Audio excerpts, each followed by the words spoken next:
வீடியோக்குள்ள போறதுக்கு முன்னாடி நம்ம சேனலை புதுசா பாக்குறவங்க கீழ இருக்க சப்ஸ்கிரைப் பட்டன் அழுத்தி பெல் ஐகானை பிரஸ் பண்ணிக்கோங்க. அப்பதான் நான் போடக்கூடிய வீடியோஸ்லாம் உங்களுக்கு உடனே நோட்டிஃபிகேஷன் வரும். வீடியோ ஸ்கிப் பண்ணாம ஃபுல்லா கடைசி வரைக்கும் பாருங்க. அப்பதான் நான் சொல்றதெல்லாம் உங்களுக்கு தெளிவா புரியும். வாங்க வீடியோக்குள்ள போலாம். சாதனை விழா, திருமண விழா, நிச்சயதார்த்த விழா, இப்படி பல விழாக்களை நாங்கள் எப்படி திருவண்ணாமலை கோவிலிலே கொண்டாடுகிறோமோ, பழனியிலே கொண்டாடுகிறோமோ, திருப்பதியிலே வேண்டுதல் வைத்து கொண்டாடுகிறோமோ, அதே போல கேப்டன் கோவிலிலே நாங்கள் அனைவரும் வந்து எங்கள் குழந்தைகளோடு மொட்டையடித்து வேல் குத்தி இது போன்ற நிகழ்வுகள், பொங்கல் வைத்து இது போன்ற சிறப்பு நிகழ்வுகளை நாங்கள் இந்த கோயில் எழும்பின பிறகு அனைவரும் வருகை தந்து எங்களுடைய நிகழ்ச்சிகளை அனைத்து நபர்களும் வந்து இங்கே செய்வோம். ஏழை எளிய மக்களினுடைய எந்த ஒரு சமுதாய பிரச்சனையாக இருந்தாலும் உடனடியாக தேசிய முற்போக்கு திராவிட கழகம் அந்த இடத்திற்கு சென்று போராடி வெற்றி பெறுவதே எங்களுடைய நோக்கம்.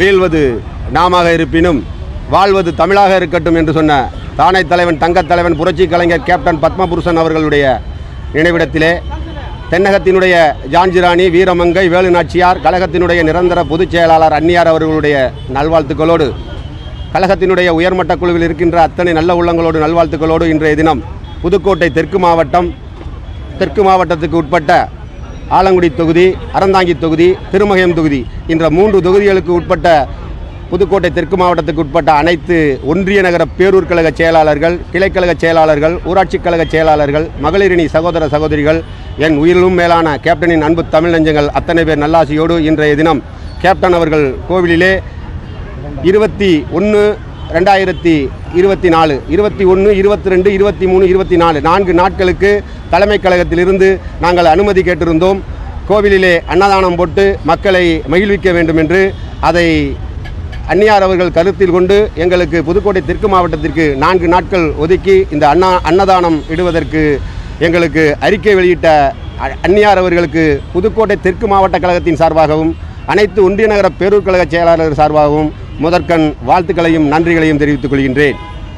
அன்னதான பிரபு என்று சொன்னால் அது கேப்டன் தான்.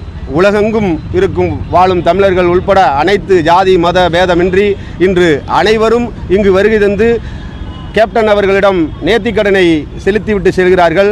அந்த கேப்டன் கோவிலிலே அவர்கள் வேண்டுகிற வரத்தை கேப்டன் அவர்கள் கொடுத்து கொண்டிருக்கிறார்கள் என்பதை நான் கண்குறியிட பார்த்து கொண்டிருக்கின்றோம். அந்த வகையிலே இங்கு வரும் பக்தர்களுக்கு நாம் உணவளிப்பது என்பது எங்களுக்கு கேப்டன் கொடுத்த ஒரு மிகப்பெரிய வரப்பிரசாதம். ஆகையால் நாங்கள் கேப்டன் அவர்களுடைய இந்த கோவிலிலே இந்த வையகம் இருக்கும் வரைக்கும் கழகத்தினுடைய பொதுச் செயலாளர் அன்னியார் அவர்கள் உணவளித்து அனைவரையும் மகிழ்விப்பார்கள் என்று சொல்லியிருக்கிறார்கள். அது எத்தனை வருடங்கள், எத்தனை யுகம் ஆனாலும் இந்த பூமி உள்ளவரை இந்த கோவிலிலே அன்னதானம் தினந்தோறும் நடந்து கொண்டிருக்கும். அது எங்களுக்கும் எங்கள் மாவட்டத்துக்கு உட்பட்ட அனைத்து நிர்வாகிகளுக்கும் மகிழ்ச்சியாக இருக்கிறது.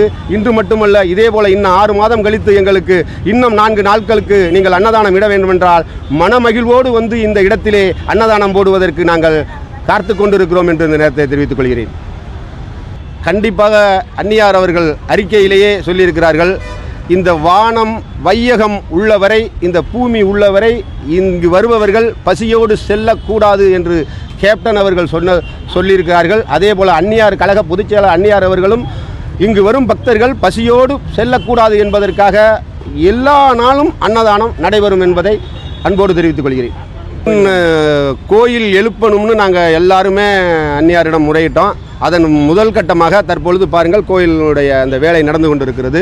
மிக பிரம்மாண்டமான முறையிலே எங்களுடைய கழகத்தினுடைய உறுப்பினர்கள், தொண்டர்கள், தோழர்கள்லாம் வருகை தந்து காதணி விழா, திருமண விழா, நிச்சயதார்த்த விழா, இப்படி பல விழாக்களை நாங்கள் எப்படி திருவண்ணாமலை கோவிலிலே கொண்டாடுகிறோமோ, பழனியிலே கொண்டாடுகிறோமோ, திருப்பதியிலே வேண்டுதல் வைத்து கொண்டாடுகிறோமோ, அதே போல் கேப்டன் கோவிலிலே நாங்கள் அனைவரும் வந்து எங்கள் குழந்தைகளோடு மொட்டையடித்து வேல் குத்தி இது போன்ற நிகழ்வுகள், பொங்கல் வைத்து இது போன்ற சிறப்பு நிகழ்வுகளை நாங்கள் இந்த கோயில் எழும்பின பிறகு அனைவரும் வருகை தந்து எங்களுடைய நிகழ்ச்சிகளை அனைத்து நபர்களும் வந்து இங்கே செய்வோம்.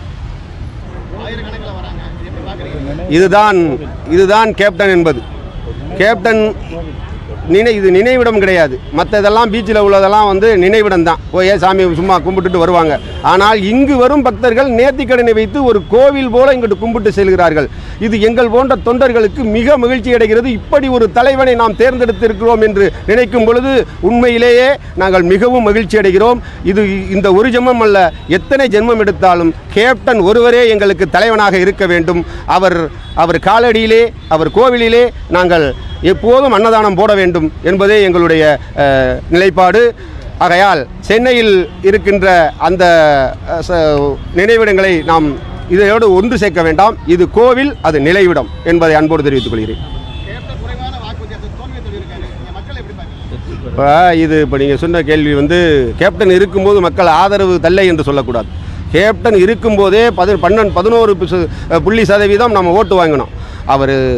அவருடைய உடல்நிலை சரியில்லாமல் சற்று தேசிய முற்போக்கு தரமாக சற்று கொஞ்சம் தாழ்ந்து இருக்கே தவிர மற்றபடி தொண்டர்களும் தோழர்களும் தமிழகத்தில் இருக்கிற அனைத்து தொண்டர்களுமே எப்போதும் கேப்டனுக்காகத்தான் வாக்களிப்பார்கள், கேப்டனுக்காகத்தான் இருப்பார்கள். அவர் செய்த தொண்டுகளை சிறந்து செய்து கொண்டுதான் இருப்பார்கள். அதே போல் தம்பி விஜயபிரபாகரன் வந்த பிறகு அவர் விருதுநகரில் வந்து தோத்துட்டாருன்னு சொன்னீங்க. அது மிகப்பெரிய தோல்வி அடைந்தது கிடையாது.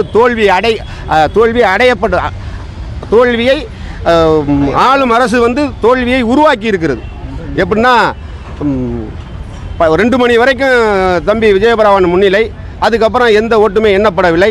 பிறகு சதிகாரம் பண்ணி அநியாயம் செய்து அட்டுழியம் செய்து தம்பி விஜயபிரபாகரன் அவர்களை தோற்கடித்திருக்கிறார்கள் இந்த ஆளும் அரசு. இதனை நாங்கள் கண்டித்து தலைமை தேர்தல் அதிகாரியிடம் நாங்கள் சொல்லியிருக்கின்றோம். கூடிய விரைவிலே தர்மத்தின் வாழ்வதனை சூதுகவும் இறுதியில் தர்மமே வெல்லும் என்பது போல கண்டிப்பாக ஒரு நாள் ஒரு பொழுது இந்த மக்கள் இந்த ஏமாற்றுகின்ற இந்த திமுகவை என்ன செய்தார்கள், விருதுநகரில் என்ன நடந்தது என்று மக்கள் மன்றத்திலே கண்டிப்பாக ஒரு நாள் வெளிச்சத்துக்கு வரும்.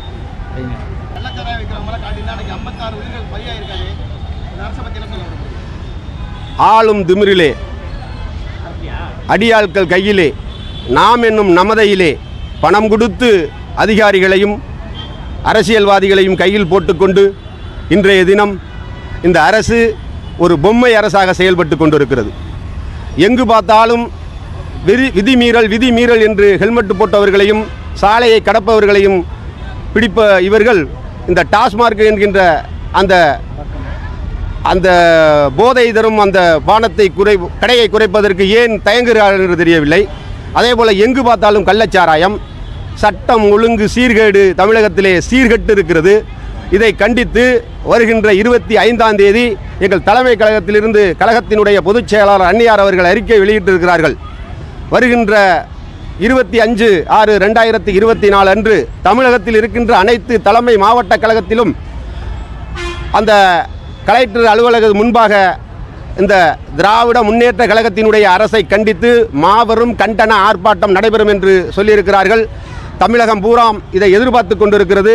இந்த அரசை உடனடியாக அப்புறப்படுத்தி ஒரு மக்களுக்கான அரசை மக்கள் தேர்ந்தெடுக்க வேண்டும் என்பது புதுக்கோட்டை தெற்கு மாவட்ட கழகத்தின் சார்பாக கேட்டுக்கொள்கிறேன். அதே போல இந்த கள்ளச்சாராயம், இப்போ இந்த தமிழகத்தில் இருக்கின்ற இந்த மது பழக்க வழக்கங்கள் அனைத்தையும் உடனடியாக நிறுத்தச் சொல்லி நாங்கள் செய்கின்ற இந்த ஆர்ப்பாட்டம் தமிழகத்திலிடையே மிகப்பெரிய ஒரு அதிர்வலையை உண்டு செய்யும் என்பது எங்களுடைய கருத்து. கண்டிப்பாக தேசிய முற்போக்கு திராவிட கழகம் மக்கள் பிரச்சனை எதுவாக இருந்தாலும் முதலில் குரல் கொடுக்கக்கூடிய ஒரே கழகம் தேசிய முற்போக்கு திராவிட கழகம். ஏனென்றால் கேப்டன் அவர்கள் எங்களை அப்படித்தான் வளர்த்திருக்கிறார்கள்.